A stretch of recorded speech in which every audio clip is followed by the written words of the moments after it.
समय अभाव था। ये महाराज अम्बरीश क्या है, पूरी पृथ्वी का सम्राट है बेटा, पूरी पृथ्वी का राजा है।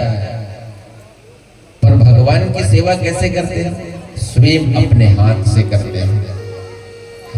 भगवान के लिए भोग बनाने के लिए जब उसको रोटी बनाना होता तो खुद आटे चक्की में गेहूं लेकर अपने हाथ से, मतलब भगवान की हर सेवा अपने हाथ से करते हैं। और हम लोग क्या करते हैं, 50 एकड़ का मालिक बन गए तो गांव में समाज में अपनी प्रतिष्ठा कायम करने के लिए हम लोग क्या करते हैं, मंदिर बना देते हैं, मंदिर बना देते हैं और उसमें पुजारी जी रख देते हैं।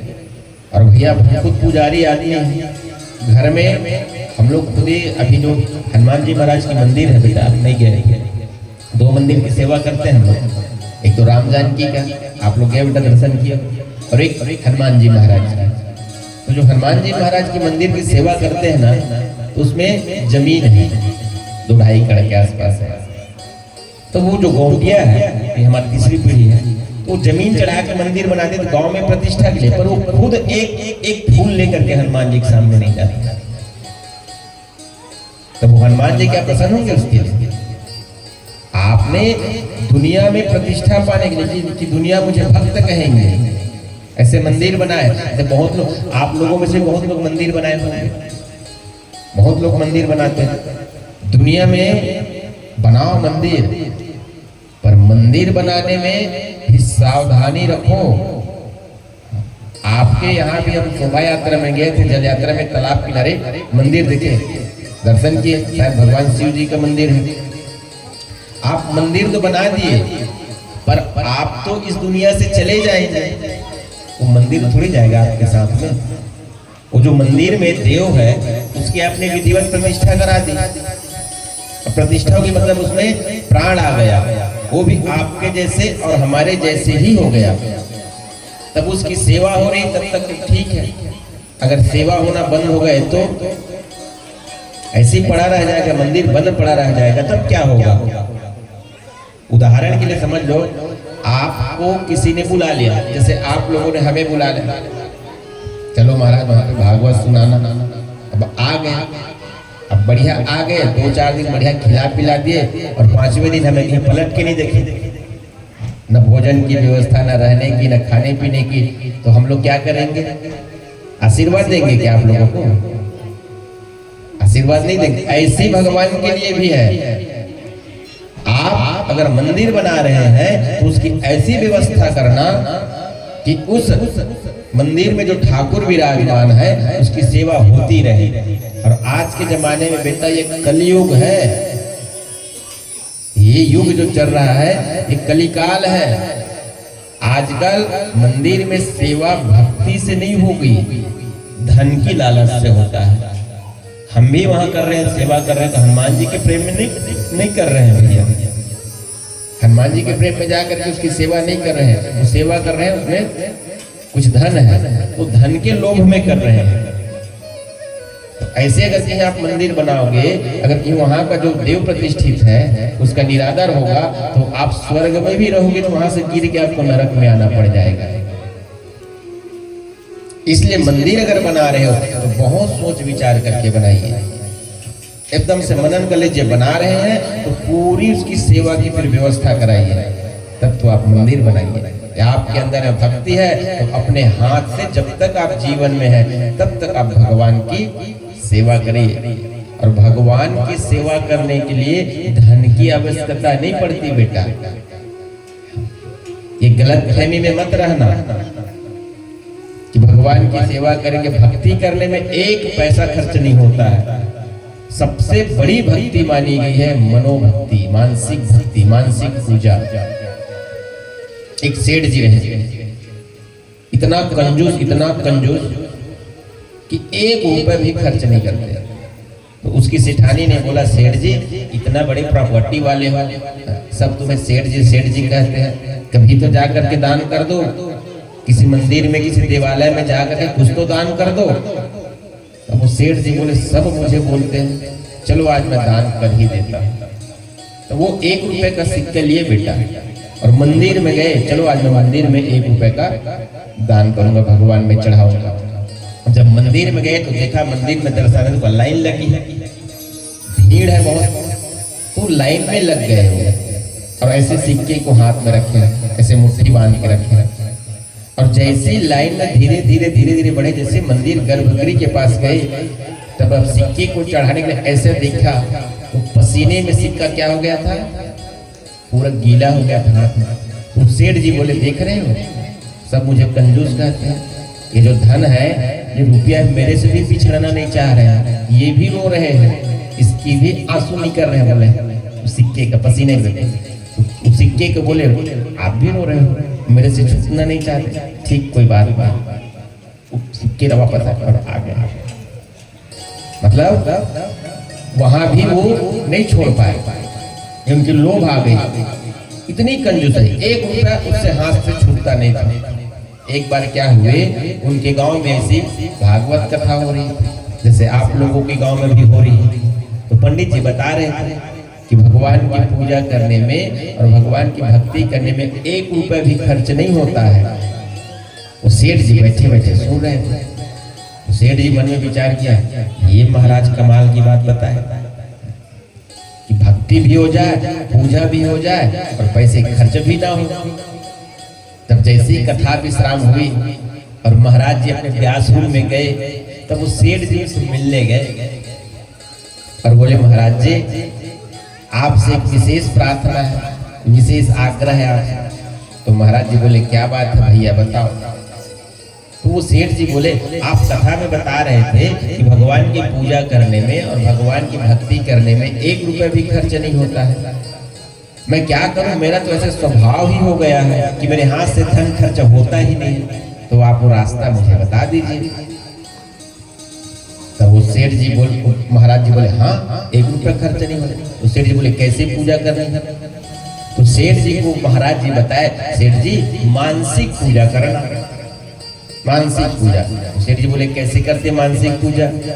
आप लोगों भी सुन लीजिए कि मानसिक पूजा कैसे होता है भगवान की।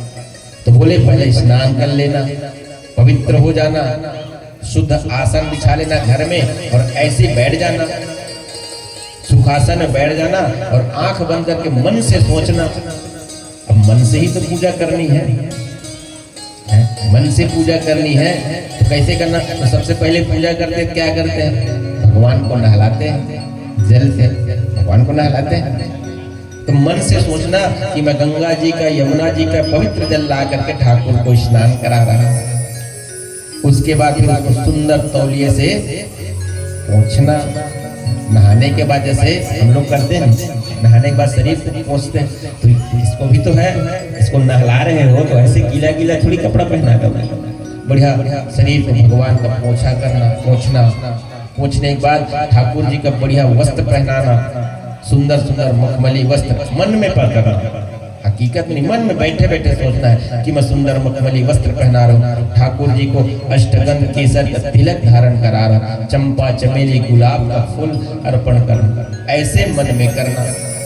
और बढ़िया धूप कर देना, दीप दिखा देना और बढ़िया सुंदर भगवान का भोग लगा लेना, मन में करना है।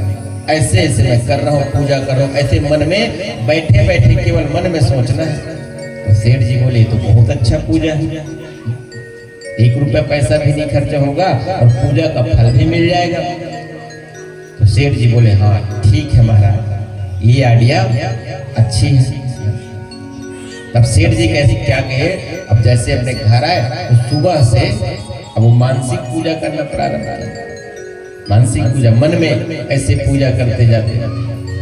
तो शुरू दिन तो उसको 2 मिनट का समय नहीं लगा। क्यों? क्योंकि मन है ना, ये मन इतना जल्दी भगवान में नहीं लगता है, मन को लगाना पड़ता है, अभ्यास करना पड़ता है। धीरे धीरे धीरे धीरे करत करत अभ्यास की जड़मती हो तो सुजान, रस्सी आवर सिर पर पड़त निशान। अभ्यास से ये मन होता है बस में।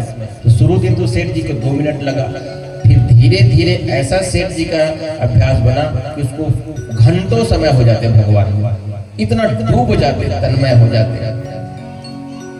अब सेठ जी को मानसिक पूजा में आनंद आने लग गया। आप लोग भी करके देखना, शुरू शुरू में लगेगा अगर आप अभ्यस्त हो गए मानसिक पूजा का, इसी को अध्यात्म की भाषा में समाधि बोलते हैं कि बैठे बैठे भगवान को मनन करते, चिंतन करते, ध्यान लग जाए, इसी को बोलते हैं। तो एक बार क्या हुए सेठ जी ने मन में भगवान का बढ़िया स्नान कराए, तिलक कराए, वस्त्र पहनाए, धूप दीप के, अब दूध का भोग लगाना था सेठ जी। तो दूध रखिए, मन में सोच रहे हैं तो क्या हुआ, अब दूध ऐसे खाली दूध थोड़े पिलाते, उसमें शक्कर डालते मीठा करने के लिए। तो सेठ जी मन में सोच रहे हैं, 1 चम्मच डाला शक्कर और एक बार और धोखे से, मतलब 2 चम्मच डल गए, धोखे से 2 चम्मच शक्कर डल गए दूध में। तो सेठ जी मन में है ना ऐसा, ये तो 2 चम्मच शक्कर डल गए, ज्यादा शक्कर लग गया। तो क्या सोचे, अभी भी कुछ नहीं बिगड़ा है, अभी शक्कर घुले नहीं होंगे, उसमें से मैं निकाल लेता हूँ 1 चम्मच। तो चम्मच लिए और दूध में से उस शक्कर को निकालने लगे मन में। तो जैसे ही शक्कर को निकालने लगे तो भगवान प्रकट हो गए। बोल वृंदावन बिहारी लाल की। भगवान प्रकट होकर सेठ जी के हाथ पकड़, ओ सेठ जी ये क्या कर रहे हो? तो सेठ जी बोले, अच्छा तो आप 2 चम्मच शक्कर में प्रसन्न होते हैं? तो भगवान बोले, अरे महान आत्मा, मानसिक पूजा कर रहे हो, 2 चम्मच एक्स्ट्रा डल जाएगा तो क्या हो जाएगा, मन में तो करना है। कहने का भाव ये है, उस सेठ जी को लगा कि 2 चम्मच एक्स्ट्रा हो गया, मतलब पूरा विश्वास हो गया उसको मानसिक पूजा में कि भगवान इसको पाते हैं। हम लोग भी तो पूजा करते हैं पर हमें भी विश्वास नहीं है भगवान में, इसलिए भगवान आकर के हमारे किसी भी चीज को स्वीकार नहीं करते हैं। पर ये जो राजा अम्बरीश है, ये हर सेवा भगवान की अपने हाथ से, लाख हजारों दास या नौकर चाकर है इसके यहाँ, लेकिन ये किसी भी नौकर चाकर, किसी भी सिपाही से ठाकुर की सेवा नहीं कराते, अपने हाथ से करते हैं। और इसका एक नियम था बेटा, कि हर एकादशी का व्रत करते रहे। कल भी थोड़ी सी चर्चा होगी, अब कल है एकादशी है, कल एकादशी का व्रत अवश्य करना। जीवन में अगर सबसे बड़ा व्रत है तो वो है एकादशी का व्रत। अगर आप कुछ नहीं कर पाएंगे जीवन में, कोई भक्ति नहीं कर पाएंगे, केवल अगर एकादशी का भी व्रत कर लिए तो समझो आपका मानव जीवन कल्याण हो जाएगा। एकादशी कितनी महिमा है। अम्बरीश जी महाराज एकादशी का व्रत करते थे और एकादशी के व्रत में अन्न नहीं खाया जाता है, और द्वादशी को अन्न खा करके पारण किया जाता है। तो कभी कभी क्या होता है, द्वादशी को ही कभी कभी 13 आ जाता है, कभी कभी तिथि गड़बड़ डबल तिथि हो जाती है, कभी कभी जैसे दशमी एकादशी कोई दिन एक ही में हो जाता है, वैसे कभी कभी क्या होता है, द्वादशी और 13 एक ही में हो जाता है। तो जब महाराज अम्बरीश एकादशी के व्रत थे और द्वादशी तिथि में 13 लगने वाले थे, उसी दिन था, तो व्रत को पारण करने वाले थे, व्रत का पारण नहीं किए थे, करने वाले थे। उसी समय दुर्वासा जी महाराज का अम्बरीश के राजमहल में आगमन हो गया। दुर्वासा जी महाराज आ गए। अब जैसे दुर्वासा जी महाराज को देखे तो महाराज अम्बरीश कहे, अहो भाग्य मेरे कि मेरे व्रत के दिन संत का दर्शन हो गया, ब्राह्मण देवता का दर्शन हो गया। अहो भाग्य महाराज हमारे, आइए आप भी व्रत का पारण कीजिए। तो दुर्वासा जी बोले, सही बात है महाराज, हम भी एकादशी के व्रत के एक काम करते हैं, हम संध्या बंदन कर ले। संध्या बंदन मतलब प्रातः स्नान करके हम आ रहे हैं, उसके बाद फिर एक साथ में व्रत का पारण करेंगे। तो दुर्वासा जी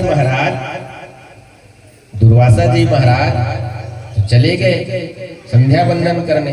अब अम्बरीश जी महाराज बैठे हैं, पर उस दिन संयोग क्या हुआ कि द्वादशी तिथि हुई 13 लगने वाली थी। तो ब्राह्मणों से अम्बरीश जी महाराज ने पूछा, महाराज क्या करूं मैं, एक ब्राह्मण को, एक संत को मैंने निमंत्रण दिया है व्रत में पारण पर तिथि आ रही 13 अगर आप द्वादशी में पारण नहीं किए, 13 में नहीं पारण करेंगे तो आपको दोष लगेगा। तो ब्राह्मणों से उन्होंने सलाह लिया, क्या किया जाए महाराज। तब ब्राह्मणों ने कहा, महाराज एक काम कीजिए ना, भगवान को स्नान करा करके उसकी चरणामृत से आप पारण कर लीजिए। भगवान की चरणामृत से आप पारण कर लीजिए, आपका व्रत का पारण भी हो जाएगा और आपको दोष भी नहीं लगेगा। बोले हाँ ये ठीक है। तब कहते हैं कि अम्बरीश जी महाराज ऐसे भगवान के चरणामृत को लेकर के पारण करने ही वाले थे बेटा। उसी समय दुर्वासा जी संध्या वंदन करके आ गए, ऐसे हाथ में पकड़े थे, पिए नहीं थे चरणामृत को। जैसे दुर्वासा जी ने देखा तो दुर्वासा के लिए एक विशेष शब्द है कि बहुत क्रोधी महात्मा है, बहुत जल्दी क्रोध करते हैं। तो दुर्वासा जी ने जब अम्बरीश को देखा ये तो पारण कर रहे हैं व्रत का, दुर्वासा जी क्रोध में तिलमिला गए और अम्बरीश को बोले, राजा अम्बरीश, तुमने एक महात्मा को निमंत्रण दे करके स्वयं पहले पारण कर रहे हो। तो क्रोध में आ गया, मैं तुम्हें अभी भस्म कर दूंगा। तो कहते हैं कि दुर्वासा जी ने अपनी लट निकाली और लट निकाल करके पृथ्वी पर पटका, और जैसे पृथ्वी पर पटका तो वहां से कृत्या नाम की राक्षसी जन्म ली। तो कृत्या ने दुर्वासा जी को कहा, महात्मन मेरे लिए क्या आज्ञा है बताइए। तो दुर्वासा ने कहा, कृत्या अम्बरीश को जाकर के जला दो। तो कहते हैं भैया जो भगवान के लिए सर्वस्व छोड़ देते हैं ना बेटा, जो भगवान पे सब कुछ छोड़ देते हैं तो भगवान उसका देख रेख उसका रखवाली स्वयं करता है। भगवान की स्वयं की वाणी है। अगर आप भगवान के शरणागत होते हैं, सर्वा धर्मन परित्यज्य मामेकम शरणं भव अहं त्वा सर्व पापभ्यो मोक्षयामि मा शुचः। अगर आप भगवान को ये बोल देते कि हे नाथ हम आपके हैं, अब आप जो चाहे वही करो हमारे लिए, जो भगवान आपकी पूरी देख रेख आपकी व्यवस्था भगवान बना देते हैं। तो महाराज अम्बरीश तो भगवान की भक्ति करते थे, तो अम्बरीश के जो राज्य थे ना पृथ्वी का, उसके रखवाली भगवान के सुदर्शन चक्र करते थे। भगवान के सुदर्शन चक्र करते थे, पूरी उसकी राज्य का रखवाली। जब कृत्या ने अम्बरीश को जलाने के लिए आए तो सुदर्शन चक्र आकर के कृत्या को भस्म कर दिए, और जैसे कृत्या को भस्म किए अब वो सुदर्शन दुर्वासा ऋषि के पीछे पड़ गए।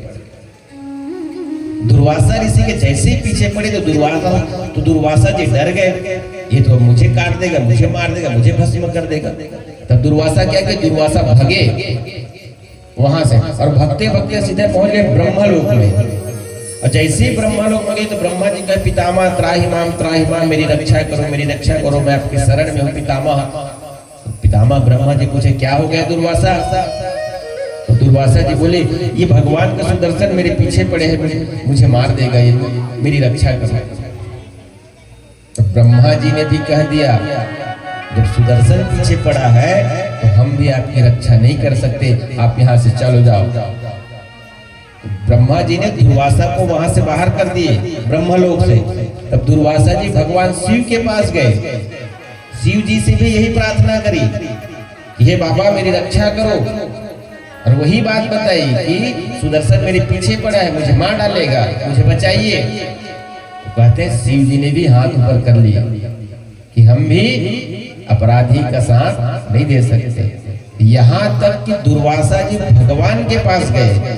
दुर्वासा जी ने सोचा इस सुदर्शन किसका है, तो भगवान नारायण का है, तो नारायण की बात जरूर मानेगा सुदर्शन। तो दुर्वासा जी सीधा भगवान विष्णु के पास गए क्षीर सागर में, और भगवान विष्णु को पुकारे, प्रभु मेरी रक्षा करो, मुझे बचाओ, मेरी रक्षा करो। तो भगवान बोले क्या हो गया दुर्वासा? तो बोले ये आपका सुदर्शन मुझे मार डालेगा, आप इससे मेरी रक्षा कीजिए। तो भगवान नारायण ने दुर्वासा को पूछा क्या किए हो तो सुदर्शन पीछे पड़ा है? तो बोले अम्बरीश को भस्म करने के मैंने कृत्या जन्म दिया था। तो भगवान भी हाथ ऊपर कर लिए बेटा। भगवान बोले दुर्वासा भक्ति भक्त भगवंत गुरु बपुह नाम चतुरी, और इनके पद बंधन के नासत विघ्न अनेक। दुर्वासा मेरी भक्त की जो अपराधी है उसके तो मैं भी नहीं बचा सकता, तो मैं क्या करूं? तो बोले जिसके अपराध किए उन्हीं के पास जाओ। तो दुर्वासा जी 1 वर्ष तक पूरे घूमते रहे थे बेटा, ब्रह्मलोक शिवलोक वैकुंठ करते। तब दुर्वासा जी अंततो गत्वा अम्बरीश के पास ही आए, और तब तक अम्बरीश क्या कर रहे थे, 1 साल हो गया था, 1 वर्ष पूरा वैसी दरवाजे में चरणामृत के लिए खड़े हुए थे। और जैसे दुर्वासा जी आए तो अम्बरीश के चरणों में गिर पड़े। तो अम्बरीश ने देखा ये महात्मा ब्राह्मण मेरे चरणों में गिरे हुए। तो महाराज अम्बरीश कहते हैं, महाराज ये क्या कर रहे हो आप, मुझे क्यों पाप चढ़ा रहे हो, मेरे सर में पाप क्यों बिठा रहे हो। तो दुर्वासा जी बोले, राजा ये बाद में करना पाप को, आपकी बात को, पहले इस सुदर्शन को शांत करो। ये सुदर्शन लेकर मुझे मार डालेगा, पहले सुदर्शन से मेरी रक्षा करो। तब अम्बरीश कहते हैं हाथ जोड़ करके, हे सुदर्शन, अगर मैंने मन कर्म और वचन से कहीं भगवान की भक्ति की है तो आप शांत हो जाओ। तब कहते हैं सुदर्शन शांत हो गए। तब दुर्वासा जी को समझ में आया कि अगर आप भगवान के भी अपराध करोगे तो भगवान अपने अपराध को क्षमा कर देंगे, लेकिन आप अगर ये भगवान के भक्तों का अपराध करेंगे भगवान भी क्षमा करने वाले नहीं है। इसलिए भगवान की भक्ति मांगना और भगवान की भक्ति श्रद्धा के साथ में करना चाहिए। तो ये ऐसे पावन पवित्र वंश में अभी हम लोग, ये जो महाराज है अम्बरीश, ये सूर्यवंश की ही राजा है। अब हम और आप सभी चंद्रवंश में, इस वंश में बहुत प्रतापी राजा हुए भैया। आप सब नाम सुने होंगे, भैया लोग शायद सत्संगी है, वो तो सुनने से पता चल जाता है कि कथा प्रेमी कौन है, जानकार कौन है। तो इस सूर्यवंश में महाराज अम्बरीश के बाद मानधाता हुए इसी वंश में, और इसी वंश में आगे चल के त्रिशंकु हुए। ये वही त्रिशंकु है, ये वही त्रिशंकु है जिसकी लार से आज भी कर्मनाशा नदी वही है, बिहार में है। अगर आप उस नदी में जाएंगे ना तो आप जितने भी कर्म किए, पुण्य कर्म के सब नाश कर देता है। ये कर्मनाशा नदी की फल है। अब बोले ये कैसे हुआ, तो ये जो त्रिशंकु राजा है ना, ये दूसरा स्वर्ग बनाना चाहते थे। तो जो इनका गुरु है वशिष्ठ जी के पास गए, सूर्यवंश के गुरु वशिष्ठ जी है। हाँ, गुरु से बात याद है, एक चीज याद रखना, गुरु कोई व्यक्ति नहीं होता है भैया, गुरु एक तत्व होता है। वशिष्ठ जी महाराज पूरे सूर्यवंश के गुरु हैं। जितने सूर्यवंश के राजा हुए सब तो धराधाम को छोड़ करके चले गए। तो राम जी का भी गुरु कौन, वशिष्ठ है। राम जी के पिताजी दशरथ का गुरु कौन, वशिष्ठ है। दशरथ के पिताजी अज का गुरु कौन, वशिष्ठ है। मतलब सूर्यवंश की जितने राजा हुए सबके गुरु वशिष्ठ है। जब सब राजा धराधाम को छोड़ के चले गए मृत्यु लोक से, तो क्या वशिष्ठ बैठे रहे होंगे? वो भी तो गए होंगे। इसे सिद्ध होता है कि गुरु कोई व्यक्तित्व नहीं होता है, गुरु एक तत्व होता है। तो ये त्रिशंकु ने वशिष्ठ जी को कहा, गुरुदेव मुझे स्वर्ग पर राज करना है। तो बोले स्वर्ग का राजा तो कौन है, इंद्र है, तो नहीं हो सकता। तो वहां से हटा दिया, नहीं बनने वाली, नहीं होगा बेटा। तो इन्होंने दुर्वासा जी को प्रसन्न कर लिया था। तो दुर्वासा जी ने इनको अपने तपोबल से स्वर्ग भेज दिया था, सशरीर स्वर्ग। और स्वर्ग जाना है तो मृत्यु को प्राप्त करोगे तभी स्वर्ग जा पाएंगे, मरेंगे तब जा पाएंगे स्वर्ग। और ये जो त्रिशंकु राजा है ये सशरीर जाना चाह रहे थे, तो वशिष्ठ जी ने मना कर दिया। तब दुर्वासा जिसको शरीर सहित भेज रहे थे, सशरीर ऐसे जीवित जा रहे थे, जैसे स्वर्ग के दरवाजे पे पहुंचा, स्वर्ग के दूतों ने धक्का देके गिरा दिया। अब ऊपर से नीचे गिर रहे हैं, ऐसे उल्टा लटक के गिर रहे हैं। तब बचाओ गुरुदेव, बचाओ गुरुदेव, बचाओ गुरुदेव। तो कहते दुर्वासा जी ने अपने तपोबल से रोक दिए थे त्रिशंकु को। जब उल्टा लटके उसी का लार निकला, वो लार से फिर कर्मनाशा नाम की नदी की उत्पत्ति हुई। जिस नदी को में स्नान करोगे तो आपकी जितनी पाप पुण्य सब खत्म। और इसी वंश में आगे चल के महाराज हरिश्चंद्र हुए, और हरिश्चंद्र के बाद रोहित हुए, रोहित के बाद सगर हुए। तो सगर के 60,000 पुत्र कपिल देव ने भस्म कर दिया। पता है, सबको पता होगा ना। और इसके बाद भगीरथ दिलीप ने तपस्या किया, फिर भी गंगा जी को संग जब 60,000 पुत्रों को भस्म कर दिए थे, पूछा इनका उद्धार कैसे होगा? तो बोले स्वर्ग की जो गंगा है, गंगा नदी है, वो आएगी तब इसका उद्धार होगा। तब अपने पूर्वजों का उद्धार करने के लिए महाराज दिलीप तपस्या किए, पर गंगा जी प्रसन्न नहीं हुए। तो 2 पीढ़ी की तपस्या कर लिए थे, फिर भी प्रसन्न नहीं हुए थे। तब कहते हैं कि भगीरथ महाराज ने जब प्रसन्न किए थे, भागीरथ जी महाराज जब तपस्या करके गंगा जी को प्रसन्न किए, तो गंगा जी प्रसन्न हो गए। तो भगीरथ बोले, मैया मेरे पूर्वजों का उद्धार कीजिए। तो गंगा मैया ने कहा, मेरे वेग को संभालेगा कौन? क्योंकि मैं स्वर्ग से आऊंगा नीचे रफ्तार में, तब मेरे वेग को कौन संभालेगा? कौन संभाल पाएगा मेरे वेग को? तब कहते हैं, कौन संभाल पाएगा? ये तो हमें भी पता नहीं है मां। तब पूछा गया कौन संभाल पाएगा? तब भगीरथ को बताया ब्रह्मा जी ने कि आप शिव जी को प्रसन्न करो, शिव जी को प्रसन्न करो। शिव जी ही है, भगवान शिव ही है जो देवों का देव महादेव है, भगवान शिव। और जब तक भगवान शिव की हम भजन नहीं करेंगे, भक्ति नहीं करेंगे, तब तक हमें रामकृष्ण की भक्ति नहीं मिलने वाली है। उसको बार बार मत टोको बेटा, सुने तो बढ़िया बात है।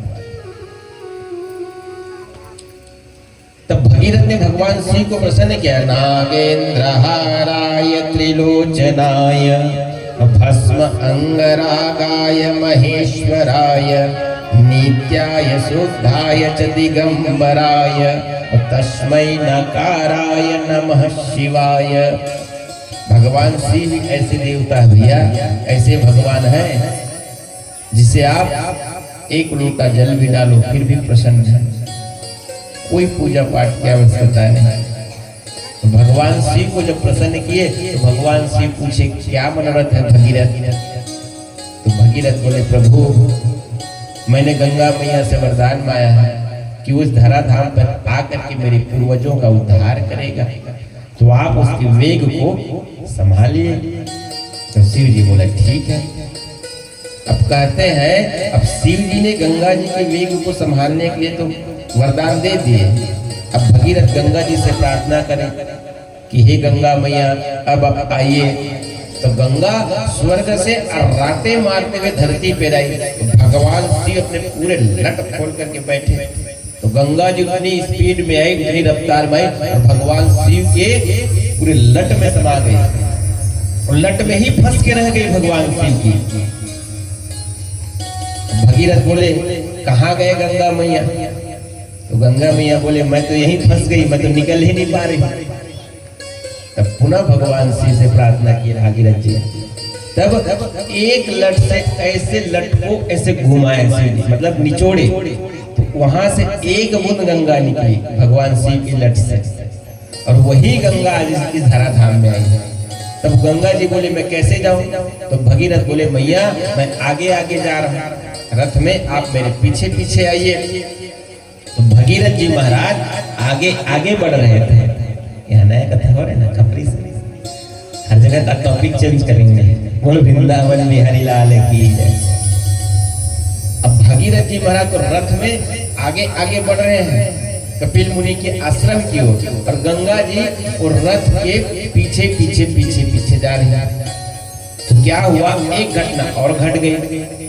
जब भगीरथ जी महाराज जाते रास्ते में एक जहनु नाम की ऋषि है।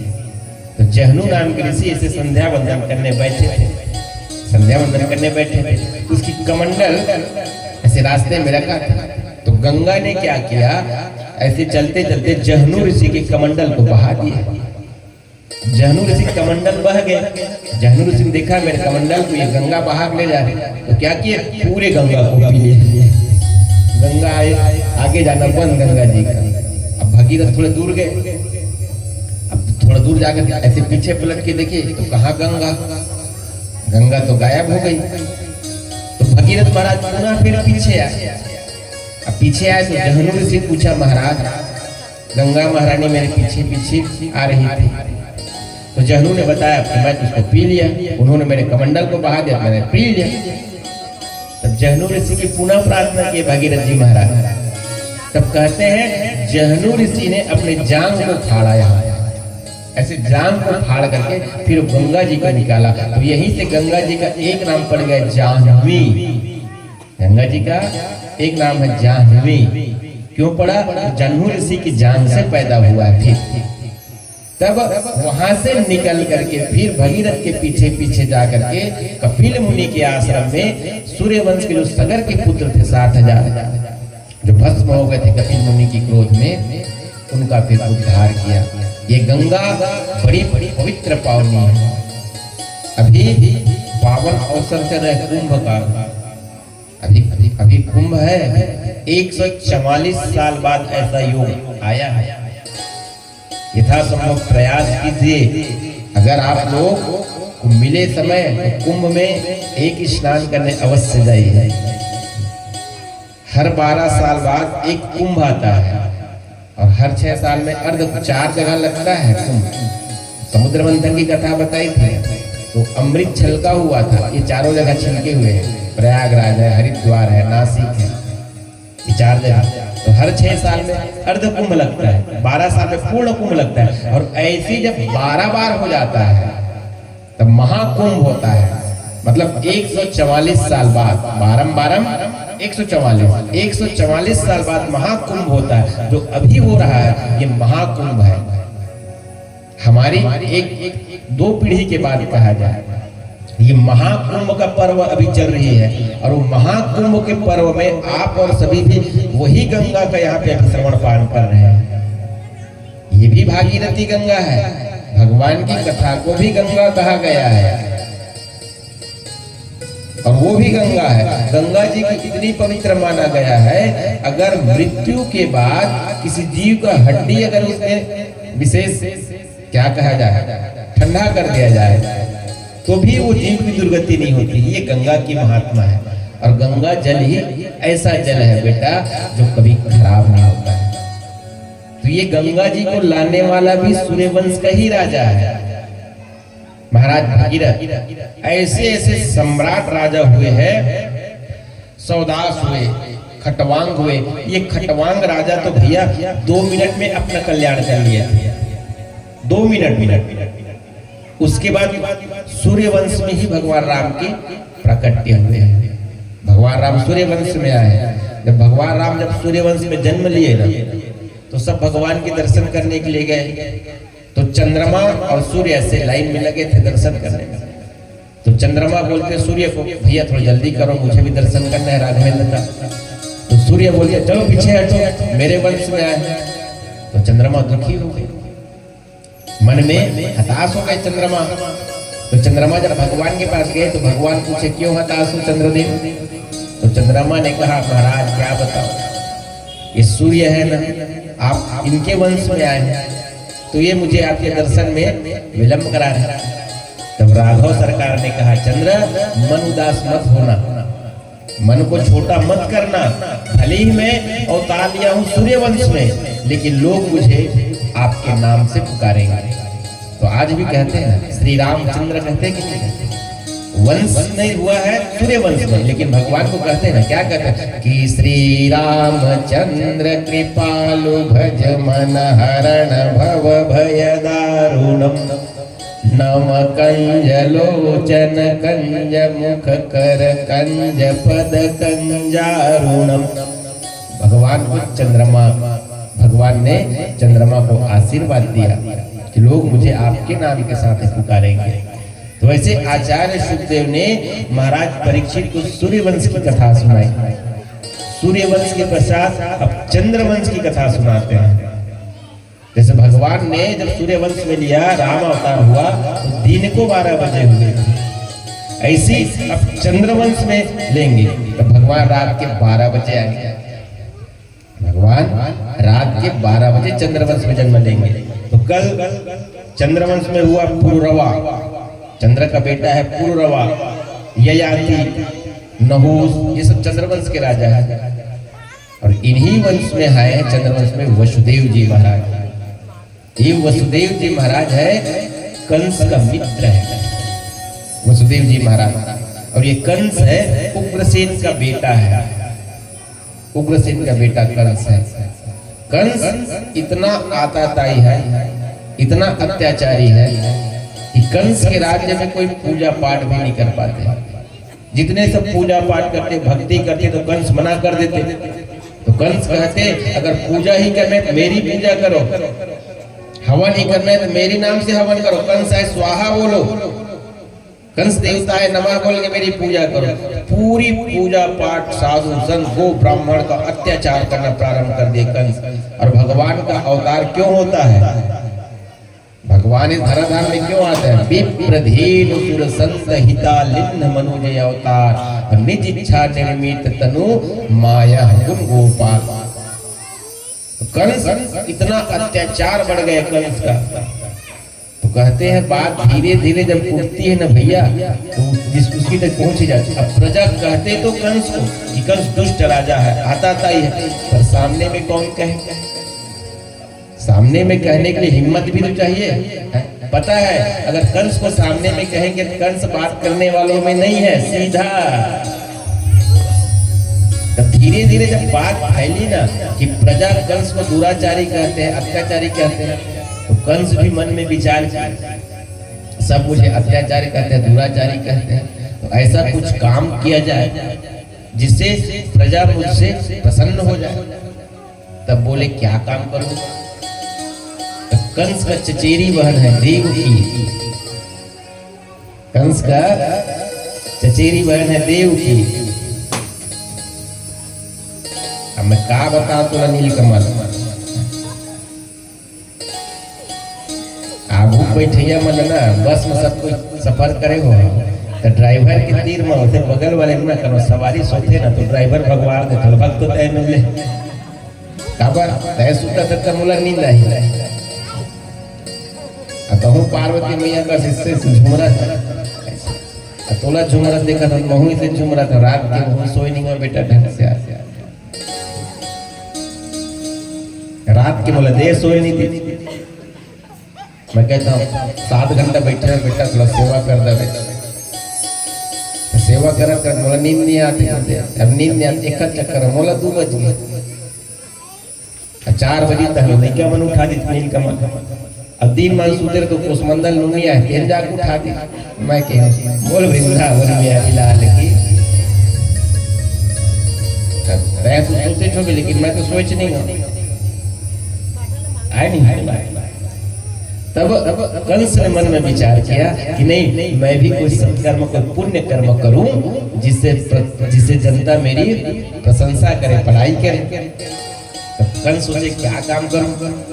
कंस की बहन है, उसकी चचेरी बहन है देवकी, देवकी नाम की कंस की बहन है चचेरी। तो कंस सोचे अपनी बहन का मैं धूमधाम से विवाह करूंगा। तो देवकी का विवाह किए कंस ने किसके साथ में? वसुदेव जी के साथ। वसुदेव जी की पहले से 6 शादी हो चुकी है, देवकी 7वें नंबर की है। वसुदेव जी कंस के मित्र थे, तो वसुदेव को बोले कंस मित्र मेरी बहन है, आप मेरी बहन से विवाह कर लेना। तो वसुदेव जी बोले ठीक है सरकार कर लेंगे। बढ़िया सुंदर विवाह किए बेटा, दास दहेज बहुत दिए। जनता ने कंस की प्रशंसा करना प्रारंभ कर दी। जनता कहते देखो तो हमारे महाराज को देखो, हम लोग अत्याचारी है, दुराचारी सोच रहे थे, पापात्मा है सोच रहे थे, ये तो बहुत दयालु है, दिखने में नारियल जैसे है पर है नारियल जैसे। नारियल जैसे नारियल कैसे रहते? देखियो नारियल, नारियल देखियो, नारियल देखने में कैसे रहता है? पूछे कुछ तो रीति दादा की देना नारियल पर देखो तो कठोर रहता है, ऊपर नारियल का क्या रहता है? कठोर। अब उसको तोड़ो तो जो उसका गरी रहता है वो कैसे रहता है? नरम नरम। ऐसे ही कंस को बोल रहे हैं, दिख भले रहे थे अत्याचारी है, दुराचारी है, पर नहीं हमारे राजा ऐसे नहीं है। हमारे राजा देखो धर्मात्मा है, कितने धूमधाम से सबको दान दे दे पुण्य कर रहे हैं। तब देवताओं ने जब देखा कि कंस का स्वभाव तो बदल रहा है, कंस का जब तक पाप का घड़ा नहीं भरेगा तब तक भगवान आएंगे कैसे? तब देवताओं ने भी ये देवता लोग भी ना बड़ी स्वार्थी है बेटा, स्वार्थ लाहि करहि सब प्रीति, असुर नर मुनि सबकी यही रीति। बिना स्वार्थ के प्रेम नहीं होता बेटा। गुरुदेव गुरुदेव की तेज चुप रहा था, काटी ने चुप रहा था, मुझे पता है तेज आदमी चला था बेटा। एक जन कामता प्रसाद नाम के महाराज शिव महापुराण कथा बोलते हैं, राम कथा बार बार जाता है, ओकर साथ पारायण करे मोर भतीजा जाते हैं शिव महापुराण। प्रकाश भी एक बेटा है, बहुत अच्छा कथा बोलता है। क्या बोल रहा है? कंस विवाह। अब कंस ने अपनी बहन का विवाह करके, अब कंस सोचे सब मेरी इतनी तारीफ कर रहे हैं तो क्यों ना अपनी बहन को घर तक छोड़ने, गांव से बाहर तक छोड़ने, मैं ही चलूं। तो देखिए देवकी का भी विवाह बनी, भी दुल्हन बनी, हाथ का मेहंदी नहीं छूटा है बेचारी का। इसको कहते हैं बेटा समय की मार। इसी को कहते हैं समय की मार। अब कंस अपनी बहन को छोड़ने के लिए जा रहे हैं, पूरी जनता कंस की प्रशंसा कर रही है। अब देवताओं ने देखा कि कंस तो पुण्य काम कर रहा है, इसका पाप का घड़ा जब तक नहीं भरेगा तब तक भगवान आएंगे नहीं, और जब तक भगवान नहीं आएंगे दुष्ट कंस का नाश नहीं होगा, और जब तक कंस का नाश नहीं होगा फिर हम तो ऐसे ही खो खा कर में रहते रहेंगे। देवताओं का ताकत कहाँ से मिलता है? आप पूजन करोगे, हवन करोगे, वहीं से देवताओं को ताकत मिल रहा है। और देवताओं जैसे हम लोग हैं, ब्राह्मण लोग हैं, देवता से बात याद आ रही, आप ब्राह्मण पूजनी है, सब प्रणाम करते हो हम लोगों को। क्यों प्रणाम करते हो? ब्राह्मणों का क्यों प्रणाम किया जाता है, क्यों सम्मान करते हैं?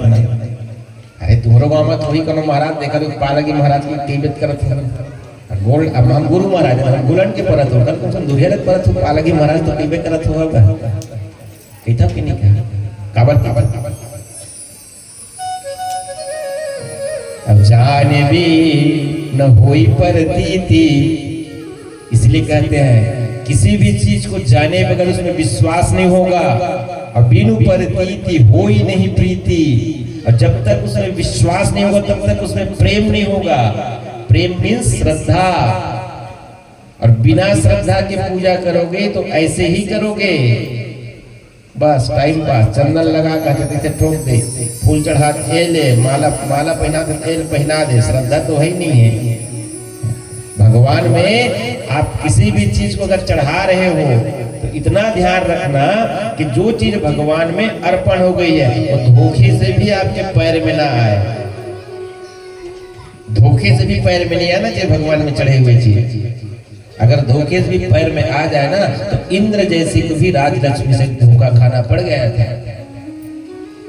एक बार क्या हुए, दुर्वासा जी महाराज भगवान नारायण के पास गए दर्शन करने, और भगवान नारायण का दर्शन किए तो भगवान ने प्रसन्न होकर अपनी प्रसादी माला दे दी। जो भगवान नारायण पहने रहते हैं वो माला को प्रसादी में दुर्वासा जी को दे दी। अब भगवान का प्रसादी मिल जाए इससे बड़ा क्या है, भगवान का पहने में। अब दुर्वासा जी वो माला को धारण के आ रहे हैं तो रास्ते में इंद्र से मुलाकात हो गई। तो इंद्र ने दुर्वासा जी को प्रणाम किया, वंदन किया, तो दुर्वासा जी प्रसन्न हो गए। तो दुर्वासा ने वो भगवान की प्रसादी माला को इंद्र को पहना दी। इंद्र ने पहन लिया, और इंद्र ने क्या काम किया, वो जो माला था उसको अपने हाथी ऐरावत को पहना दिया। अब बंदर का जाने अदरक के स्वाद, वो ऐरावत हाथी पशु है ना, उसको थोड़ी पता है भगवान का क्या है। तो ऐरावत उस माला को निकाल करके नीचे रख के पैर में रौंदने लगा, और उसको देख लिया दुर्वासा ऋषि ने। तो भगवान की प्रसादी माला को पैर में कर बोल, तो किसकी वजह से रौंदा? इंद्र को श्राप दे दिया, इंद्र तुझे मद हो गया है, स्वर्ग का राजा हो बोल के भगवान की प्रसादी माला का अपमान करता है, जा मैं तुझे श्राप देता हूँ, श्रीहीन हो जा। तब इंद्र दर भटके थे, तब बलि महाराज ने स्वर्ग में चढ़ाई की। कहने का भाव ये है कि जो भगवान में एक बार चढ़ गए, यहाँ से देखते हैं अधिकांशता बहुत लोगों को, यहाँ जो चढ़ गए तो चढ़े, फिर उसी में से ऐसे अपराध मत करना। अपराध भी 10 प्रकार के होते हैं भगवान की सेवा में भी। ज्यादा बताओ तो लोग भगवान के किनारे नहीं आएंगे बोल के बताते नहीं है, पर इतने विशेष ध्यान रखना कि जो चीज भगवान में एक बार अर्पण हो जाए, भगवान में जो चीज चढ़ जाए, कोशिश करना कि हमारी पैर में ना आए। और दूसरी बात, यहाँ कथा सुनने बैठे हुए हो, यहाँ कथा सुनने बैठे हुए हो, तो यहाँ ये कोई साधारण पुस्तक मत समझना। प्रत्यक्ष कृष्ण एव ही ये भगवान की वांगमय प्रतिमूर्ति है, तो इसके ऐसे पैर करके मत बैठना, ये अपराध हो जाएगा। सीधी सी बात है। बहुत दिन दीदी मन देखता ऐसे आई बैठी गोड़ पिरात है। अगर वैसे बैठोगे तो अपराध हो जाएगा। अगर पैर में दर्द है, तकलीफ है, पैर लंबा ही करना, तो ऐसे बगल में कर लो, ऐसे नहीं करना चाहिए। अब तीसरी बात, भगवान की कथा स्थल में हो पीछे बैठ करके कभी कथा मत सुनना। और चौथी बात, अगर आप किसी देवालय में हो, किसी मंदिर में गए हो भगवान दर्शन करने के लिए, वो कितनो बड़ा ही सम्मान्य व्यक्ति क्यों ना हो, उसका वो भगवान के आगे मंदिर में अगर आप हो तो किसी दूसरे का पैर नहीं छूना चाहिए। अगर आपने किसी दूसरे का पैर छुआ तो मतलब भगवान का आपने अपमान किया। वहां पर विशेष सावधानी रखना। और चौथी बात, आप लोगों के लिए जब तक ये हाथ में पवित्रीकरण धारण किए हो, हाँ कुछ पहन लो, बोले नहीं पहने दादा देख रही, जब तक कुछ पहने पवित्रीकरण तब तक किसी का पैर मत छूना। पवित्रे स्थवे सवितुर्नः प्रसव उदपुनाम में छिद्रेण पवित्रेण सूर्य रश्मिभिः तस्ते पवित्र पते पवित्र पूतस्य यत कामः पुण्य तच्छके भवेम। अगर आप उसको पहने पहने किसी का पैर छूते तो आप दोष के भागी बन जाएंगे। इस चीज का विशेष सावधान रखना। जब कंस को जब देखा देवताओं ने, तो देवताओं ने मन में विचार किया ये कंस तो पुण्य करने जा रहा है, तो क्या किया जाए, कैसे भी करके। अच्छा मैं ये पूछा था, ब्राह्मणों का प्रणाम क्यों करते हैं? नहीं बता देता हूँ, चलो काम आएगा जीवन में, नाम लिखिएगा कि पंडितों जी का प्रणाम क्यों करना चाहिए। तो कहते हैं जगत सर्वम देवाधीनम, ये जितनी संसार दिख रही है किसके अधीन है? देवताओं के अधीन। कब पानी हो जाए, कब भूकंप आ जाए, कब ताप बढ़ जाए, आप जानते हो क्या? आपके हाथ में है क्या? नहीं है। तो किसके हाथ में है? ये देवताओं के हाथ में है।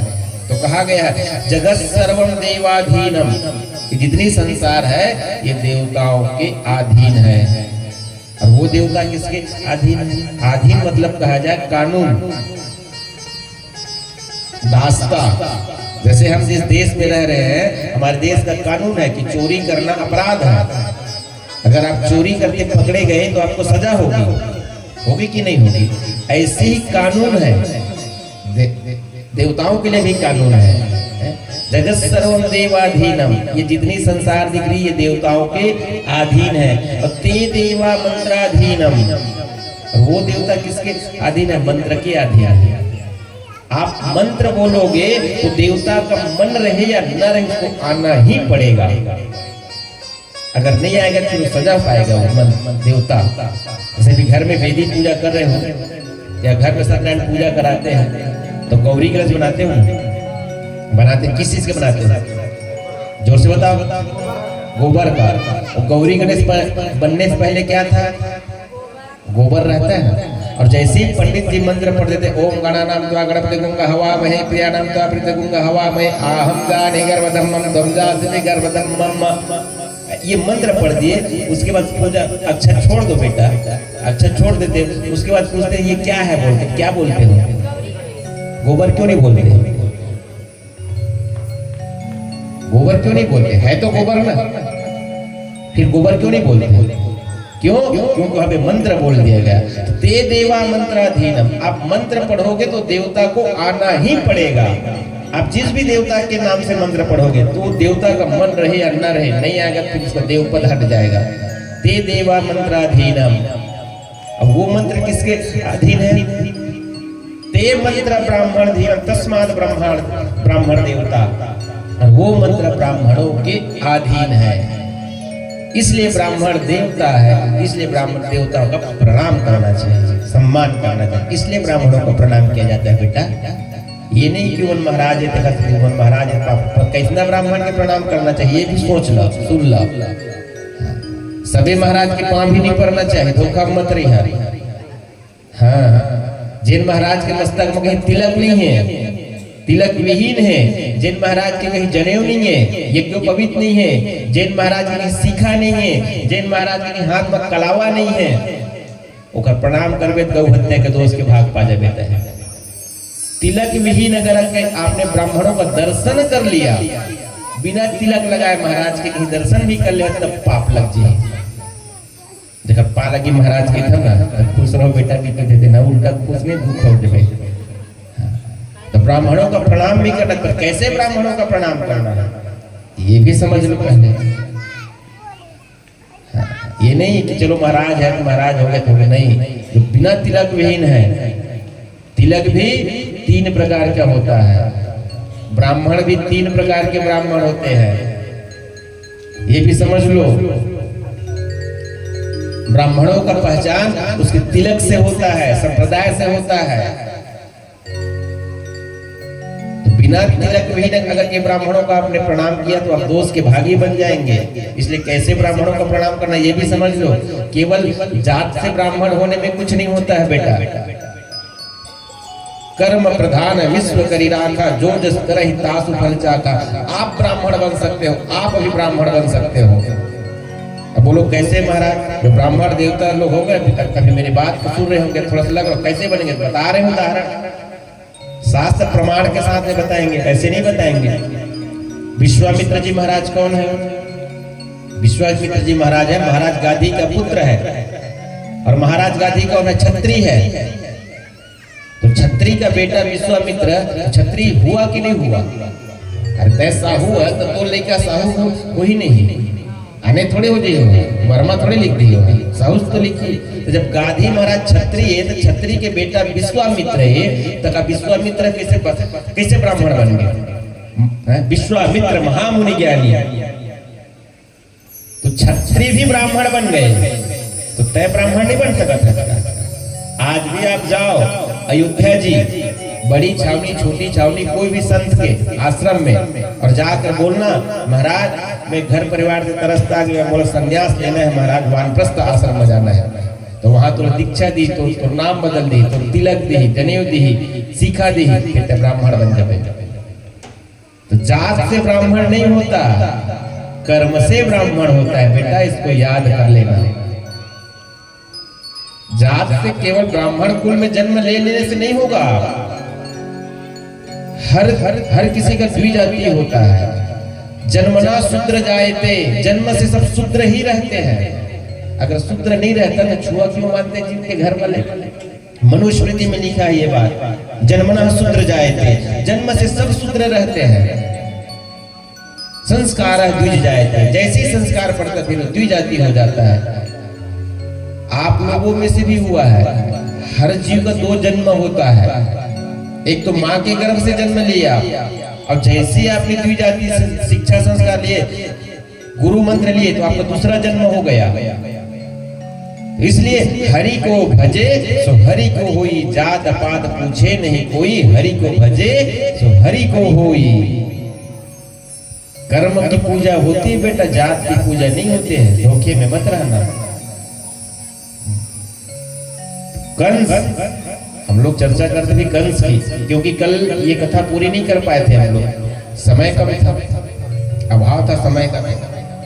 तो कंस जैसी अपनी बहन देवकी को रथ में बिठा करके लेकर के जा रहे थे, देवताओं ने देखा ये तो गड़बड़ हो रही है, तो देवता लोग है ना आकाशवाणी कर दिया, बोले ऐ कंस, जिस बहन को तू इतनी प्रेम से लेकर के जा करके विदा कर रहा है, इसी बहन की संतान से तुम्हारी मृत्यु होगी, इसी बहन की 8वीं संतान से तुम्हारी मृत्यु होगी। बोलिए अब कंस सुने, दुष्ट आदमी, दुष्ट आदमी नीच की नमन अति दुखदाई भैया। गोस्वामी जी महाराज लिखते हैं, अगर नीच व्यक्ति झुक रहा है तो वहां पे खुश मत होना बेटा। हाँ, अगर दुष्ट व्यक्ति आपको देख करके झुक रहे हैं ना भैया, तो खुश मत होना, सोचना अच्छा क्या बात हो गई कि क्यों झुक रहा है। नीच की नवन अति दुखदाई।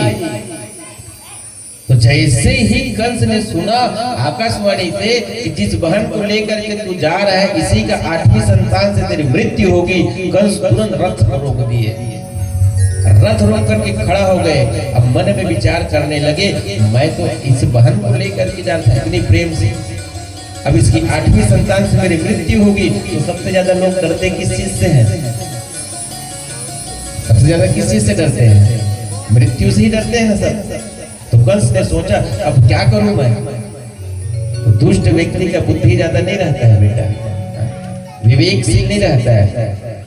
तो कंस ने सोचा ना रहे बांस ना बजे बांसुरी, ये देवकी को मार देता हूं मैं। देवकी को मार दूंगा, देवकी मर जाएगी तो ना देवकी की संतान होगी ना मेरी मृत्यु होगी, मैं तो अमर हो जाऊंगा। तो आज तक दुनिया में कोई हो अमर? जो आया है सो जाएगा, राजा रंग फकीर। अमर आज तक संसार में कोई नहीं। चिरंजीवी हुए, 7 जीव हुए चिरंजीवी। तब कंस ने ऐसी विचार किया बेटा, और निकाले तलवार को और देवकी को मारने लगे। और जैसे देवकी को मारने के लिए तलवार उठाए, तो देवकी के बगल में जो उसका पति वसुदेव जी है वो उसके हाथ पकड़ लिए। देखो ये है पति, ऐसे पति नहीं बनते बेटा। पति पति कौन है? पति कौन है? केवल विवाह में माथे में क्या बोलते हैं सिंदूर भर दिए, मंगलसूत्र पहना दिए, 7 धावन बन गए पति ना। पातेति इति पति है। पति का अर्थ होता है लाला, पातेति इति पति है। जो अपनी पत्नी को पतित होने से बचा ले वही पति है। जो अपनी पत्नी को पतित होने से बचा ले वही पत्नी है। ये नहीं कि पत्नी पे बुरा समय आया तो पति छोड़ के चले गए, ज्यादा मर मोलाता है इसे भी, वो पति नहीं है। पातेति इति पति है। जो अपनी पत्नी को पतित होने से बचा ले वही पति होता है। तो जैसे ही जब कंस ने तलवार उठाए देवकी को मारने के लिए, तो वसुदेव जी ने कंस के हाथ पकड़ लिए। बोले क्या कर रहे हो कंस, अपनी बहन को मार रहे हो? तो कंस बोले सुने नहीं अभी काकी से देवता मन, ऊपर से भी काकी सुने नहीं कहते हैं। एक लड़का होते मोल मारी की मैं काबर छोड़। तो बोली नहीं, वसुदेव जी समझाए नहीं कंस तुम्हें। देखो वसुदेव जी सोचते हैं 8 जगह झूठ बोलने में भी पाप नहीं लगता बेटा। 8 जगह करके आप झूठ बोलोगे तो वहां भी पाप नहीं लगता है। कौन कौन है 8 जगह? पहला है स्त्री। अगर स्त्री रूठी हुई हो और उसको मनाने में आपको झूठ बोलना पड़े तो आप वहां झूठ बोल दो, वहां पाप नहीं लगता है। विवाहे, अगर किसी कुंवारी कन्या या क्या कुंवारे का विवाह का बात चलते रहे, अगर कहीं वहां पे झूठ बोलना पड़े तो वहां झूठ बोल दो तो वहां पाप नहीं लगता है। किसी की जान जाने रही है, किसी की जान हत्या होने वाली हो, अगर आप वहां झूठ बोल देंगे कि जान बच जाएगा तो वहां भी पाप नहीं लगता है। 8 जगह है ऐसे जहां पर झूठ बोलने से पाप नहीं लगता है। और ये बात दैत्यों के गुरु शुक्राचार्य ने बताई है ये बात, क्योंकि सत्य तो सत्य होता है, पर ये जो नीति शुक्राचार्य शुक्र नीति है, शुक्र नीति में ये बात बताई है। तो वसुदेव जी ने विवेक के साथ में काम लिया। तो वसुदेव जी ने कंस को समझाया, कंस तुम्हें खतरा है तो देवकी की संतान से खतरा है ना। तुम्हारी जो मृत्यु है वो देवकी की संतान से होगी, देवकी से कोई खतरा नहीं है। तो बोले हाँ देवकी से मुझे कोई खतरा नहीं है, खतरा तो कंस इसकी संतान से है। तो वसुदेव जी बोले फिर देवकी को क्यों मार रहे हो भैया, देवकी को छोड़ दो। तो बोले महाराज देवकी को छोड़ूंगा तो इसकी संतानों को मुझे मार ही डालेगा ना। तो वसुदेव जी ने फिर कंस को कहा, नहीं कंस मैं तुम्हें वचन देता हूँ, तुम मेरे मित्र हो, मैं तुम्हें वचन देता हूँ देवकी की जो संतान होगी वो मैं तुम्हें ला करके दे दूंगा, फिर तुम उसको संतान को हत्या कर देना। देखो वसुदेव जी भी यहाँ क्या बोल रहे, संतान की हत्या कर देना बोल रहे। वर्तमान समय में देखते हुए अब वसुदेव जी ने विचार किया अभी कम से कम देवकी की मृत्यु को तो टाला जाए। अगर ये नहीं बोलूंगा तो देवकी की ये दुष्ट मार डालेगा, तो अभी तो कम से कम देवकी की मृत्यु को टाला जाए। तो कंस बोले ये भी सही बोल रहे हो भैया। फिर दुष्ट आदमी है, दुष्ट आदमी का कब कितना समय क्या विचार कर जाए कोई भरोसा नहीं रहता बेटा।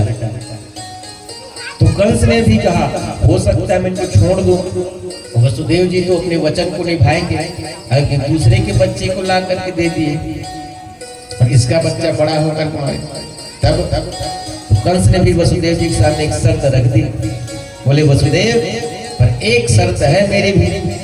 तो वसुदेव जी मन में सोचे एक का दगा का 10 बता के तीनों लभी मानिया, कम से कम अभी ये बोली बात तो जाए कम से कम।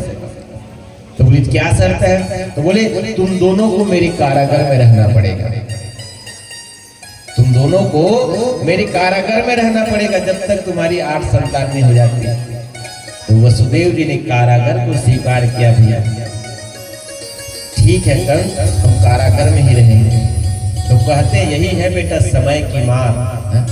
समय बड़ा बलवाना रे भैया, समय बड़ा बलवाना, वही अर्जुन वही बाणा, समय बड़ा बलवाना। समय कभी भी अभिमान मत पालना, अपने वर्तमान समय को देख करके कभी मत पालना अभिमान। ये समय कब क्या दिखा दे कोई भरोसा नहीं है, कोई भरोसा नहीं है। वर्तमान में जीना सीखो। देखो देखो ये जो मनुष्य है बेटा 3 श्रेणी में रहते हैं। पहला है बालक, दूसरा है यौवन और तीसरा है वृद्ध। वृद्ध मतलब बुजुर्ग अवस्था में, 3 अवस्था। तो तीनों अवस्था में जो बालक होते हैं वो देखना हर समय प्रसन्न रहेंगे। बालक हर समय प्रसन्न रहते हैं। क्यों रहते हैं प्रसन्न? क्योंकि वो वर्तमान में जीते हैं। और जो युवा है उसको भी अब परेशानी में पाएंगे। तो क्यों परेशान हो गया? तो सोचते हैं कि भविष्य में अपने करियर में क्या करियर बनाओ महाराज। वो युवा है वो भविष्य के सोच में रहता है, और जो बुजुर्ग है वो बीते हुए काल में रहता है, भूतकाल में डूबा रहता है कि हमारा जमाना वैसे हो तीसरे बाबू। तो जो बच्चे हैं वो वर्तमान में रहते हैं इसलिए प्रसन्न रहते हैं। तो कंस देवकी और वसुदेव को कारागार में ला करके डाल दिया बेटा। और कारागार में जब ला करके डाले तो कहते हैं भैया जब देवकी और वसुदेव जी का पहला संतान हुआ जिसका नाम था कीर्तिमान, पहला संतान हुआ उसका नाम था कीर्तिमान। तो वसुदेव जी ने अपने वचन के हिसाब से उस संतान को ले करके कंस के पास गए और कंस को कहा कंस ये लो मेरे वचन के हिसाब से मैंने देवकी का जो पहले संतान वो मैं तुम्हें समर्पित करता हूँ, देता हूँ। तो कंस का भी यहाँ पे विचार बदल गया था बेटा। कंस ने भी सोचा मेरी जो मृत्यु है वो तो 8वें से है, ये तो पहले है, पहले से मुझे क्या खतरा है, इसको क्यों करूं मैं। तब कंस ने वसुदेव जी को कहा वसुदेव मुझे तुम्हारे पहले संतान से कोई खतरा नहीं है, मुझे तो तुम्हारे 8वें संतान से है, इसलिए तुम अपने पहले संतान को ले जाओ। तो कहते हैं कंस ने पहले संतान को छोड़ दिया। तो वसुदेव जी ने पहले संतान को लेकर के कारागार में वापस देवकी के पास आए। तो इधर देवताओं को फिर चिंता होने लगी, देवता फिर चिंता करने लगे कि कंस अगर ऐसे छोड़ते जाएगा इसका पाप का घड़ा भरेगा नहीं तो भगवान आएंगे नहीं, और भगवान आएंगे नहीं तो फिर इसका वध होगा नहीं। तब उन्होंने नारद जी से प्रार्थना करी, नारद जी से प्रार्थना करी कि नारद जी महाराज आप जाओ, आप जाकर के कंस की मति को फेरो, कुछ भी करो पर कंस से अत्याचार कराओ, पाप कराओ कंस से। तब कहते हैं नारद जी कंस के पास आए मथुरा, और कंस के पास आए। नारद जी ही ऐसी संत है बेटा जिसे दुष्ट भी प्रणाम करते हैं, जिसे देवता भी प्रणाम करते हैं। नारद जी ही बस वन पीस। नारद जी में इतनी शक्ति क्यों आई, इतनी पावर क्यों आई? क्योंकि वो अहरनिश भगवान नाम का जाप करते हैं। और भगवान नाम का किस नाम का जाप करते हैं नारद जी? श्रीमन नारायण नारायण नारायण। ये नारायण नाम की महिमा है, ये नारायण नाम की महिमा है। ये जो नारायण नारायण करता है ना, समझ लो ये भय को भगाने वाले हैं, जैसे माँ भगवती दुर्गा जी की 32 नाम है। अगर देखो यहाँ से भय भगाने की मंत्र बता रहा हूँ, भय भगाने का मंत्र बता रहा हूँ। अगर माँ भगवती का 32 नाम है, कौन कौन से? दुर्गा, दुर्गा आरती समनी, दुर्गा पदवी निवारणी, दुर्गा मच्छेदनी, दुर्गा साधनी, दुर्गा नाशनी, दुर्गा तोधारणी, दुर्गा निहंत्री, दुर्गा मापहा, दुर्गम ज्ञानदा, दुर्गा दैत्य लोक दवानना, दुर्गा माँ लोका, दुर्गा मात्म स्वरूपनी, दुर्गा माँ सुरसा मंत्री, दुर्गा मायुधारिणी, दुर्गा मांगी, दुर्गमता, दुर्गम्या, दुर्गमेश्वरी, दुर्गा भीमा, दुर्गा भामा, दुर्गा भा, दुर्गा धारिणी, नाम अलिव विष्णु दुर्गया मानवा पठेश्वर भयान तो भविष्य तीन संशय। अगर मन में भय आ रहा है तो दुर्गा जी के 32 नाम का स्मरण करो तो मन का भय भाग जाए। अब बोलो भैया महाराज दुर्गा मैया के 32 नाम कहाँ करते हो? तो सिर्फ कहा कहते ओम नमो नारायण नमः, ओम नमो नारायण नमः। ये मंत्र का जाप करते रहोगे तो मन की भय दूर होता है। तो नारद जी क्या जाप करते रहते हैं? ओम नारायण नाम का। तो नारायण नाम का जाप करते तो भय खत्म है, तो राक्षस के पास जाते हैं, देवता के पास जाए तो उसको कोई भय नहीं रहता। तो हम भी कहीं नारायण नाम का जप करेंगे तो हमारा भी तो भय दूर होगा ना। इसलिए भाव से श्रीमन नारायण नारायण नारायण, श्रीमन नारायण नारायण नारायण, श्रीमन नारायण नारायण नारायण, श्रीमन नारायण नारायण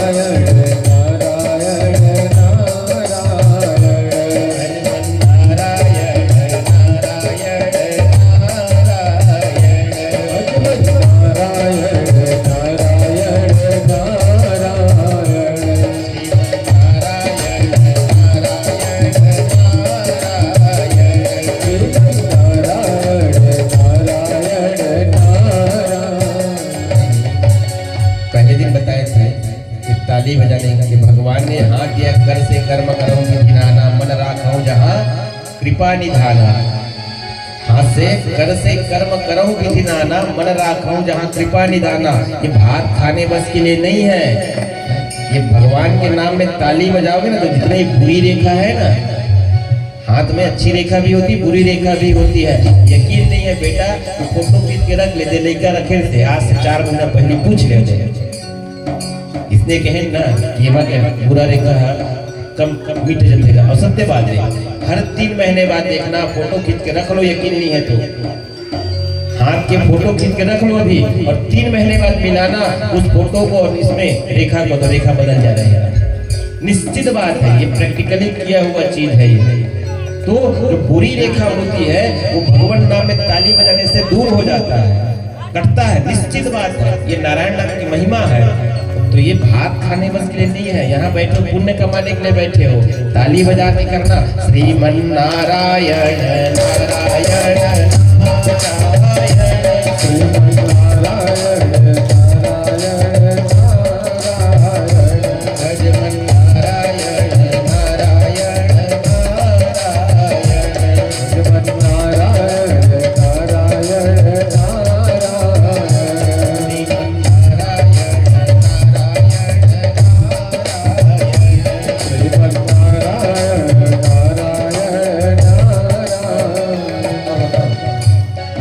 धरती में नारायण कौन है जानते हैं? धरती का नारायण कौन है जानते हैं? धरती में आपको नारायण को पाना यहाँ तो कौन है धरती का नारायण? एक नारायण तो वहाँ क्षीरसागर में है, और इस धरती में कौन नारायण है? तो माता नारायण नारायण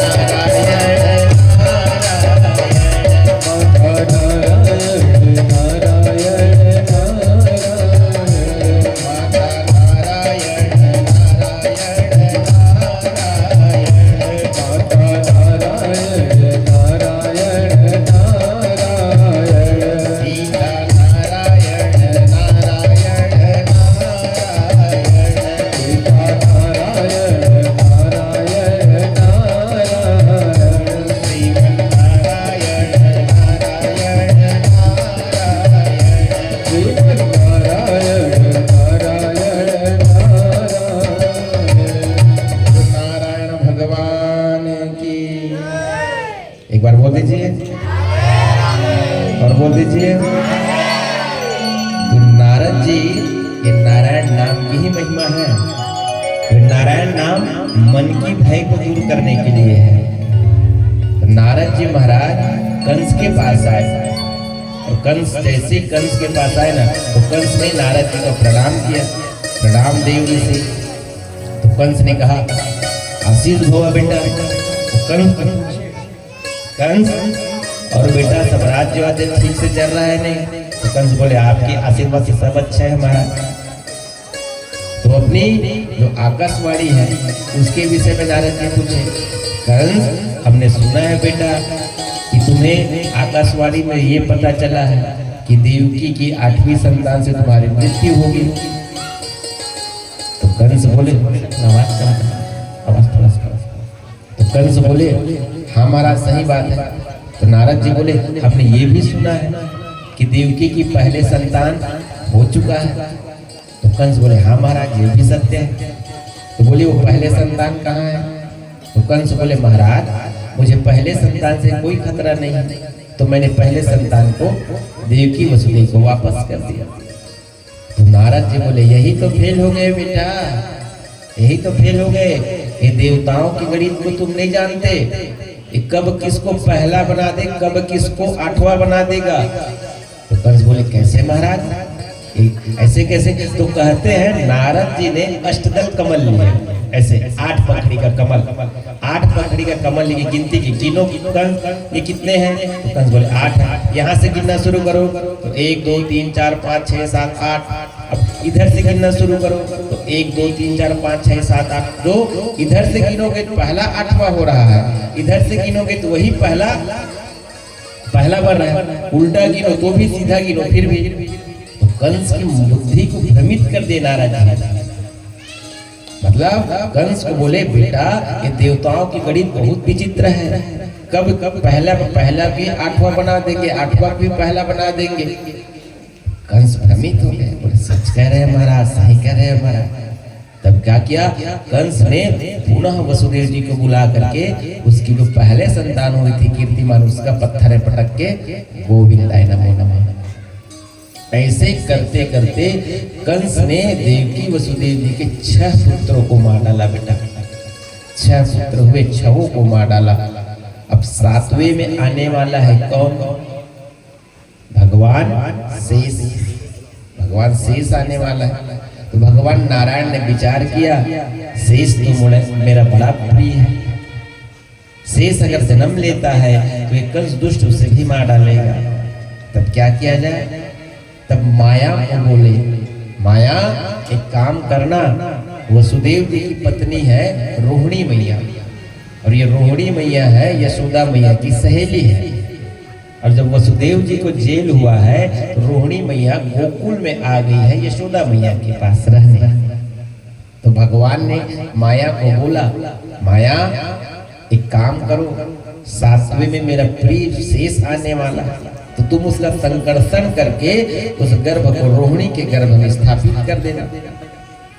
तब माया के द्वारा जो 7वें गर्भ था बेटा देवकी मैया का, उसका संकर्षण किया गया। यही से बलराम जी का एक नाम पड़ा है संकर्षण, मतलब 7वें से देवकी के गर्भ से निकाल के रोहिणी के गर्भ में स्थापित कर दिया। और इधर सबको फैला दे कि देवकी की 7वीं गर्भ नष्ट हो गई, देवकी की 7वीं गर्भ नष्ट हो गई। तो कंस भी सुनाई दे कि देवकी के 7वें गर्भ नष्ट हो गए। अब आने वाला कौन है? अब 8वें की बारी है, जिसका उत्सव हमारा आप सब कल के बना चुके हैं, समय अभाव तक कथा नहीं बताया। अब भगवान आने वाले हैं 8वें के रूप में। अब जैसे ही कंस को पता चला कि देवकी 8वीं बार गर्भवती है तो कंस की भय का कोई पारावार नहीं रहा। कंस हर समय भी यही सोचते रहता कि वो आने वाला है, मेरा काल आने वाला है, मेरी मृत्यु आने वाला है। तो कंस ने देवकी वसुदेव की कारागार में पहरेदारों की संख्या कई गुना बढ़ा दिया। जहाँ 1000 तो वहाँ 10,000 पहरेदार लगा दिया और सबको सावधान कर दिए कि सब सावधान होकर रहना, जहाँ 8वें जन्म ले तुरंत उसको मेरे पास लाना। सब पहरेदार तब सावधान हो। अब 8वें की बारी है तो देवकी वसुदेव जब कारागार में थे, मध्य रात्रि का समय था, भादों का महीना, रोहिणी नक्षत्र। अब रात्रि 12 बजे भगवान देवकी वसुदेव के सामने प्रकट हो गए। कैसे प्रकट हुए? सशंख चक्रम सकिरीट कुंडलम सपीत वस्त्रम सहार वक्षस्थलम। चतुर्भुज में भगवान प्रकट हुए। शंख चक्र गदा पद्म लिए भगवान प्रकट हुए। अब जैसे ही भगवान प्रकट हुए तो देवकी वसुदेव ने भगवान को प्रणाम किया। तो भगवान बोले, माता जी अब जल्दी करो। तो देवकी मैया बोले, आप भगवान? बोले हाँ। तो आप मेरे पुत्र हो? तो बोले हाँ, मैं आपका पुत्र हूँ। तो देवकी मैया बोले, पुत्र ऐसे रहते हैं? यहाँ पे अद्भुत बालक कहा गया है। अद्भुत बालक ने जन्म लिया। अद्भुत क्यों कहा गया? देखिए, बालक जन्म लेता है तो क्या से 2 हाथ का लेता है। यहाँ भगवान कैसे खड़े हैं? 4 हाथ में खड़े हैं। अद्भुत हुआ। बालक जब जन्म लेता है तो रोता है, और यहाँ भगवान क्या कर रहे हैं? बात कर रहे हैं। तो देवकी मैया बोले, प्रभु ऐसे पुत्र थोड़ी, आप पुत्र बन के थोड़ी, आप तो पिता बन करके खड़े हैं। तो भगवान बोलते हैं, मैया हम तो ऐसे पिता पुत्र मानते हैं, माता पुत्र का संबंध मानते हैं। हमने आपको माता कहा, आपने हमें पुत्र कहा, हम आपका बेटे बन गए, आप हमारी माँ हो गई। तो बोले ऐसे नहीं बनना। तो बोले फिर कैसे बनना? पहले बालक बनो। ये जो 4 हाथ है, 4 हाथ में से गायब करो। सुनी, बालक बनो। बालक जन्म लेता क्या करता है? रोता है। तुम भी बालक बनो, पर यहाँ रोना मत। राम अवतार में क्या होते? भगवान कौशल्या मैया के पास भी गए थे चतुर्भुज में। तो कौशल्या में भी बोले, आप तो बालक नहीं, आप तो पिताजी बन के बैठे। तो भगवान बोले, कैसे करूं? तो कौशल्या में बोले, पहले 2 हाथ गायब कर। भगवान ने 2 हाथ गायब किए। अब क्या करें? छोटे बन जाओ। तो भगवान छोटे बन गए। अब भगवान को बोले, कौशल्या में ये सब वस्त्र उतारो, निर्वस्त्र हो जाओ। तो भगवान कहते हैं, मैया बड़ा परेशान कर दी मैया। कभी कहते छोटे हो जाओ, कभी कहते हो जाओ, अब कहते निर्वस्त्र हो जाओ। तो भगवान निर्वस्त्र हो गए, छोटे बन गए। अब भगवान को बोले कौशल्या, अब क्या करूं? तो कौशल्या में भगवान को बोले, रो। अरे भाई, बच्चे जन्म लेता है तो रोता है ना। अरे जब तक रोगी नहीं तब तक दुनिया जानेगा कैसे कि बच्चे ने जन्म ले लिया है? सुनी बचन सुजाना रोदन ठाना, हुई बालक सुर भूपा, यह चरित जुगावही हरि पद पावही। भगवान ने जैसे कौशल्या मैया ने कहा कि रो, तो भगवान ने रोना प्रारंभ किया। पर यहाँ पर देवकी मैया कह रही है भगवान को, यहाँ रोना मत। उसमें राम अवतार में रोए थे तो वहां राजमहल में थे, मैं महारानी थी, तब रोए तब दासी है। और यहाँ रोगे तो भैया पहरेदार आ जाएंगे, कंस के पहरेदार आ जाएंगे।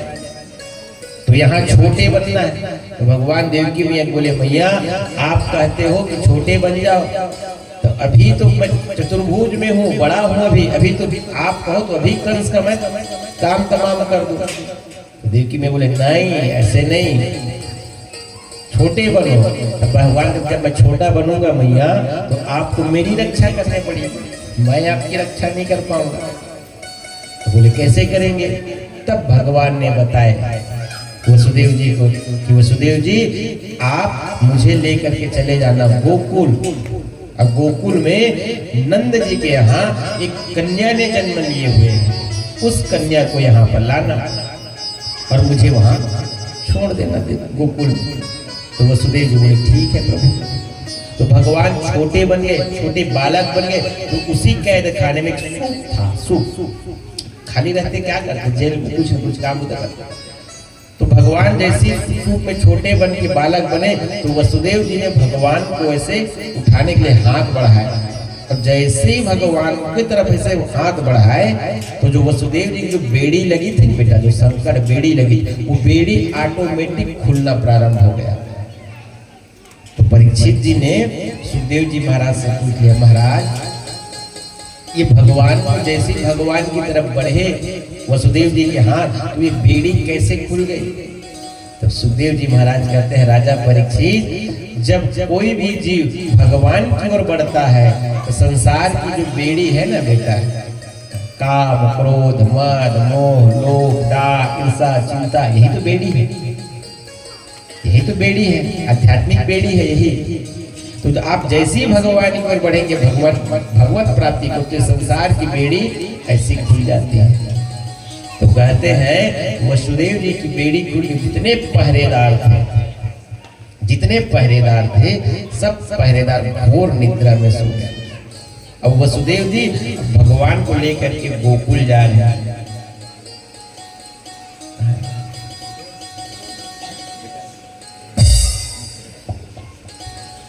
अब वसुदेव जी भगवान को लेकर के गोकुल जा रहे, तो गोकुल जाना है तो मथुरा से गोकुल जाएंगे, एक नदियां पड़ती, नदी, वो नदी है यमुना महारानी। और ये यमुना महारानी कौन है जानते हैं? ये सूर्य की पुत्री है, इसका एक नाम है कालिंदी, सूर्य की पुत्री है और शनि देव की बहन है। जो यमदूतिया मनाते हैं भाई दूज, कितने लोग मनाते हैं भाई दूज? एक, और बाकी लोग नहीं मनाते भाई दूज। जो भाई दूज के दिन यमुना महारानी नहीं, शनि देव से, माफ कीजिएगा, धर्मराज, यमराज की बहन है, सूर्य पुत्र है यमराज, धर्मराज भी सूर्य पुत्र है। तो कहते हैं जो यम द्वितीया के दिन, भाई दूज के दिन, जो भाई अपनी बहन के घर जाकर के भोजन करता है, फिर उसको यम की यातना नहीं भोगनी पड़ती है। हाँ, अगर यम की यातना से बचना है तो हर भाई को अपनी बहन के यहाँ यम द्वितीया यानी कि भाई दूज के दिन जाकर के भोजन अवश्य करना चाहिए। अब ऐसे क्यों हुआ, ये क्यों पड़ा, पता है? बताएं कि ना बताएं? ऐसी सब बताते बताते कथा छूट जाता है बेटा। समय इधर फिर लास्ट में, चलो जल्दी सुपर फास्ट करके चलो, बाकी गांव वाले को कहाँ महाराज ले आए हैं टेम है, पूरा कथा को तो बताए तो मुनील को कुछ ही छुआ छाप भाग जाते, हम का करी देता, भगवान इसने कर दे। मेन बात ऐसा हो गया बेटा हम लोगों के लिए, अब ये तो अभिमान हो जाएगा, पर व्यास बीच में बैठे लाला की कृपा है, लगातार कथा करनी रहती है बेटा, यहाँ से कथा वहाँ, तो यहाँ एक टॉपिक बना लेते हैं, यहाँ पे इस विषय में बोलेंगे, जो विषय ठाकुर जी बुलवा दिए। अब यहाँ के बाद तुरंत फिर कथा है, 8 फरवरी से 15 फरवरी, 16 से 24 फरवरी फिर है, मार्च में हो सकता है आपके पास में फिर आऊँ मैडम दैया में मार्च में। तो भगवान की कृपा है, लाला की दया है।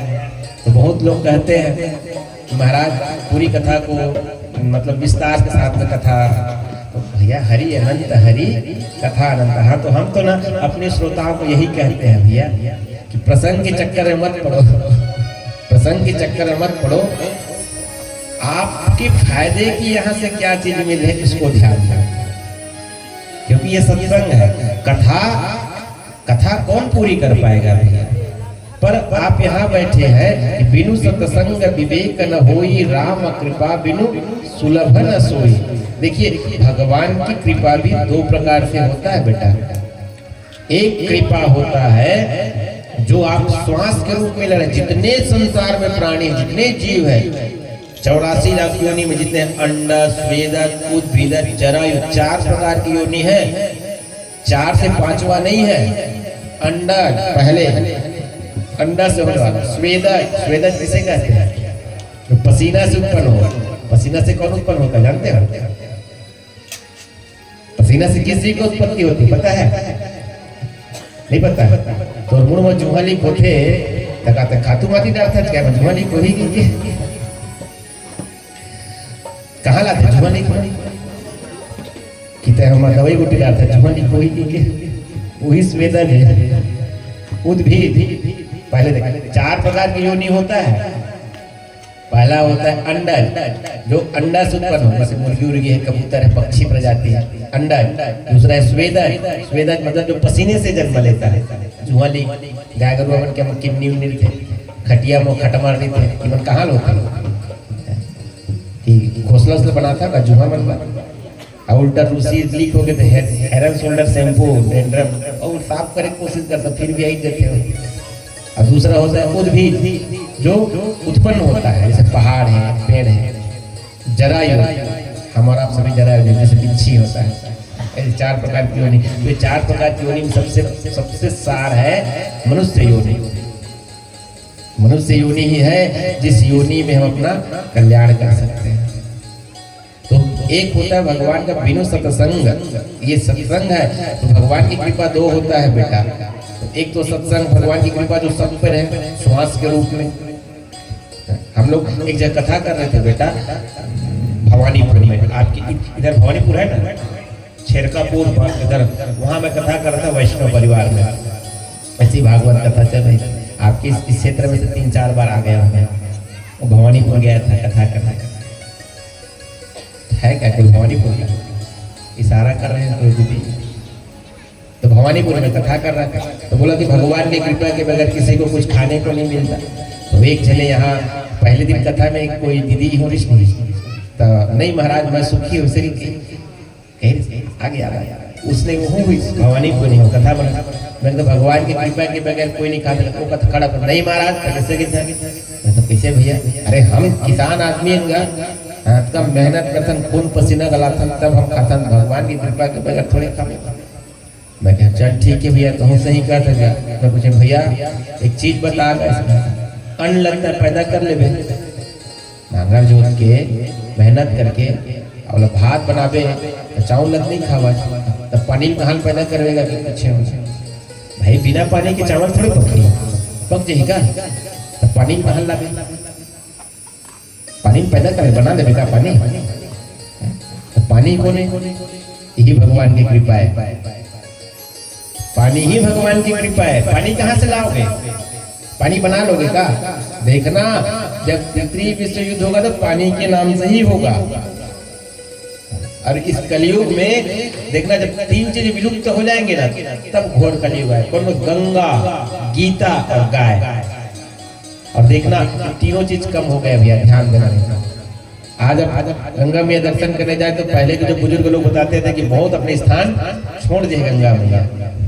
गाय माता पहले की संख्या देखना गांव में कितने की वो थी, अब देखना कितनी बची है। और तीसरा गीता, गीता मतलब यही अध्यात्म, भगवान को आगे बढ़ने का। और ये तीनों जिस दिन कलयुग समाप्त हो जाएगा धरती से, उसी दिन कलयुग का चौथा चरण आएगा, तब भगवान की अवतार आएंगे। कहने का मतलब है बिना भगवान की कृपा के संभव नहीं है। तो भगवान का कृपा भी 2 प्रकार से, एक कृपा में तो आप श्वास ले रहे हो और बिनु हरि कृपा मिले ही नहीं संता, और एक होता है बिना भगवान की कृपा के आपको संता मतलब सत्संग। सीधी सी बात, जब तक भगवान की कृपा नहीं होगी तब तक आपको नहीं मिलना पाएगा। तो यहाँ आप लोग जितने लोग बैठे चुने हुए लोग हो, सच बात मैं पहले दिन भी बोला था कि यहाँ भगवान की कथा में वही जीव आकर के बैठ सकता है जिसको भगवान बैठाना चाहे। जिसको भगवान बैठाना चाहेगा वही जीव भगवान की कथा में आकर के बैठ पाएगा, वही जीव भगवान की कथा सुन पाएगा।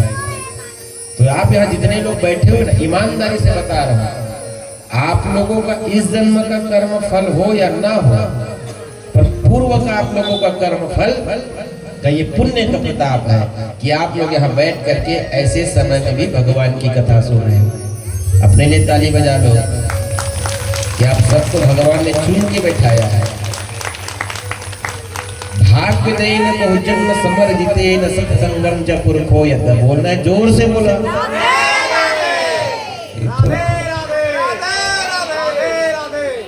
मेरा सिद्धांत है बेटा, मैं किसी को फोर्स नहीं करता, किसी को फोर्स। एक ही सिद्धांत है, या तो करो मत, पहली बात करो मत, अब कर रहे तो भी तरीका से करो जी, या तो पूजा मत करो, सीधी बात मत। भगवान थोड़ी कहते जी मोराग तुम पूजा करो, या तो करो मत, अब कर रहे तरीका से करो।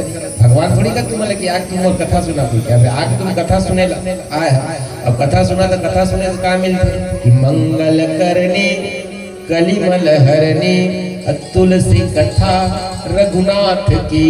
अगर हम भगवान की कथा सुन रहे हैं तो हमारे जीवन में मंगल होना सत्य बात है, मंगल होगा ही होगा जीवन में। पर आप लोग में से बहुत लोग देखो, आप लोग यहाँ कथा सुनने बैठे हो पर जीवन में अमंगल छाए हुए, दुख छाए, तकलीफ छाए। क्यों? ये कथा सुन करके जब प्रेत आत्मा का मुक्ति हो गया तो अब जिंदे का नहीं होगा, होगा, पर आप सुन ही नहीं पा रहे तो हम क्या करें। यहाँ सुन रहे हैं, मन गया है कहीं और। शरीर तो यहाँ बैठा है पर मन कहीं और बैठा है। ये बात है। तो भगवान की कथा सुनोगे तो आपका कर्म इस जन्म का कर्म की फल की वजह से नहीं होता। देखिए कर्म हम लोग कहते हैं भैया कि कर्म का फल मिलता है, अपना ही कर्म का फल है। मानस में लिखा है कि निज कृत कर्म भोग सब भ्राता, काहुन सुख दुख कर दाता। कर्म भी 3 प्रकार से होता है बेटा, याद रखना। कर्म भी 3 प्रकार से कर्म का फल भोगना पड़ता है। एक होता है वर्तमान कर्म, और एक होता है क्रियमाण कर्म, और एक होता है प्रारब्धवश कर्म। अभी मान लो, देखो वर्तमान कर्म किसे कहोगे? आपको भूख लगी, आपके सामने भोजन आए, आप भोजन पाने के लिए कर्म किए, तो आप कर्म तो कर रहे हैं भोजन पाने का, तो कर्म करते करते आपकी भूख शांत हो गई, तो आपका तुरंत कर्म का फल मिल गया, आपको तुरंत मिल गया। ये हो गया वर्तमान कर्म। एक होता है क्रियमाण कर्म। मान लो आपने अपने खेत में आम का पेड़ लगाया, आम का पेड़ लगाया, आप आज आम का पेड़ लगाए, कल फल जाएगा क्या? नहीं फलेगा। उसको कम से कम 5 से 7 साल समय चाहिए, 10 साल समय चाहिए। अब क्या गारंटी है कि आप 10 साल रहोगे कि नहीं रहोगे? अगर आपके रहते रहते उस पेड़ का फल आपने पा लिया तो ये आपका क्रियमाण कर्म का फल हो गया। अगर कहीं आप खसक गए ऊपर, आप उसका फल नहीं खा पाए, तो यही आपका भाग्य बनता है, जिसे हम और आपसे भाग्य कहते हैं ना। भाग्य नाम की कोई चीज नहीं होता है, हमारा कर्म ही भाग्य बनता है। आप जो कर्म किए यही भाग्य बनता है। तो हो सकता है आपने पिछले जन्म अच्छा सत्कर्म किए होंगे, जिसकी वजह से आप भगवान के बैठ के यहाँ कथा सुन रहे हैं, तब भगवान ने आपको चुना हुआ है। तो ये भगवान की महिमा है। अब वसुदेव जी महाराज अब उस छोटे से लाला को लेकर के मथुरा से जा रहे हैं गोकुल। अब गोकुल जाना है तो बीच में यमुना मैया पड़ती है। तो यम द्वितीया की हम लोग बात बता रहे थे, तो यमराज की बहन है यमुना मैया। उस दिन हर भाई को अपनी बहन के यहाँ अवश्य उस दिन भोजन करने जाना चाहिए। अब जैसे ही यमुना मैया क्रॉस कर, अब आज के जमाने में पुल बन गया है, नहीं तो पहले नाव चलता था। अब रात्रि का समय है, अब रात्रि के समय में अगर नाव वाले को बुलाते हैं वसुदेव जी, तो पता चल जाता है सबको। नहीं तो वसुदेव जी ने क्या किए, यमुना को पार करने लगे। तो यमुना महारानी का एक नाम है कालिंदी, और ये भगवान की पटरानी है। 8 पटरानियों में एक पटरानी है यमुना मैया। अब यमुना मैया सोचे कि मेरे प्रभु आ रहे हैं, मेरे सरकार आ रहे हैं, मैं भी चरण स्पर्श करूंगा। तो यमुना मैया बढ़ने लगे। और यमुना मैया कैसी है, क्या थोड़ा सा गुनगुनाए थे ना, मन में थोड़ा सा आलस्य आ रही है। यमुना मैया की थोड़ी सी चर्चा हो जाए। यमुना मैया कैसी है? मीठे रस से भरे गोरी राधा रानी लागे, मोहे खारो खारो, मीठे रस से भरे गोरी राधा रानी लागे, महारानी लागे, मन खारो खारो यमुना जी को पानी लागे, मन खारो खारो यमुना जी को पानी लागे, मीठे रस से भरी गोरी राधा रानी लागे, महारानी लागे, मन खारो खारो यमुना जी को पानी लागे, मन खारो खारो यमुना जी को पानी लागे।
से यमुना महारानी बढ़ने लगे। अब जैसे यमुना महारानी बढ़ रही है, अब धीरे धीरे धीरे धीरे धीरे धीरे वसुदेव जी के यहाँ तक हो गए पानी, यमुना जी की जल। जब वसुदेव जी के यहाँ तक जल हो गए, भगवान ने सोचा कि यमुना तो मेरे बाबा को यहीं पे डुबा देगी। तब कहते हैं भगवान ने वहीं से अपने पैर को नीचे किए, जैसे पैर पर स्पर्श हुआ फिर यमुना जी शांत हो गई। और भगवान को लेकर के वसुदेव जी गोकुल भवन में जाकर, जहाँ यशोदा मैया के सामने कन्या ने जन्म लिए थे, तो उस कन्या को उठाए और लाला को वहां सुला करके वापस आ गए। ये जैसी वापस आए पुनः जेल में आए, तो जैसी जेल में उस कन्या को माया को लेकर के आए, फिर सबका बेड़ी हो गया, पहरेदार जग गए। और जैसी वो कन्या फिर रोना प्रारंभ किया, जैसी रोना प्रारंभ की कन्या ने, तो सब पहरेदार जग गए, सब जगह हो गई। कंस तक सूचना मिली कि देवकी की 8वीं संतान ने जन्म ले लिया, देवकी की 8वीं संतान ने जन्म ले लिया। अब कंस दौड़े दौड़े भागे आए भैया कारागार में आए, तो देखा तो देवकी मैया उस कन्या को गोदी में लिया। अब उस कन्या को छीनने लगे कंस, तो देवकी ने मना किया, भैया ये तो कन्या है, ये कन्या क्या करेगी तुम्हारी, कन्या को तो मत मारो, छोड़ दो कम से कम। तो कहते हैं दुष्ट बुद्धि कंस ने फिर भी देवकी की बात को नहीं मानी, जबरदस्ती बलात् उस कन्या को पकड़े, छीन लिए, और छीन करके जैसे ही पत्थर पर पटकने वाले थे, वो कन्या को के अष्टभुजी रूप में धारण, बोल दुर्गा मैया की, अष्टभुजी रूप धारण कर लिए। और अष्टभुजी रूप धारण करके कंस को बोले, अरे दुष्ट कंस, तू मुझे क्या मारेगा, तेरे मारने वाले ने तो ब्रज में जन्म ले लिया है, मुझे क्या मारेगा, तेरे मारने वाले ने तो ब्रज में जन्म ले लिया है। और वहीं से अंतर्धान हो गई। आज वही कन्या है जो वैष्णव माता के रूप में पूजी जाती है, जम्मू कश्मीर जाइए, ये वही अष्टभुजी मां। ये तो हो गई इधर की घटना। अब चलते हैं इधर, कहाँ, रसगुल्ले की ओर। कल के खा पीट रहे। अब इधर क्या हुई, गोकुल में देखो नंद बाबा हो गए हैं कितने का, 80 वर्ष की। नंद बाबा की उम्र कितने हैं, 80 वर्ष। कहते हैं यशोदा मैया नंद बाबा से बड़ी, 2 वर्ष की बड़ी है। और कहते हैं बेटा खेम, अगर कहीं पत्नी पति की उम्र से बड़ी हुई, सत्य बात है, देख ले बड़े खोज पे अपन, अगर पत्नी पति की उम्र से बड़ी हुई, साल 2 साल, महीने 2 महीने की, तो बहुत सौभाग्यशाली नारी है वो, पति भी और वो पत्नी भी। पर हम लोग देखते क्या है, हम लोग देखते हैं कि मतलब पति का उम्र पत्नी से बड़े ऐसे देखते हैं। पर यहाँ पर नंद बाबा से यशोदा मैया बड़ी है, और ऐसे कहते भी बहुत महापुरुषों को मुझसे सुना, पढ़े तो नहीं, प्रमाणित नहीं है मेरे पास, पर कहते हैं अगर ये पत्नी पति से उम्र में बड़ी हुई तो बहुत सौभाग्यवती होती है, बहुत भाग्यशाली रहती है, ऐसी बताते हैं। अब आगे आप जानो अपनी। तब अब इधर नंद बाबा हो गए 80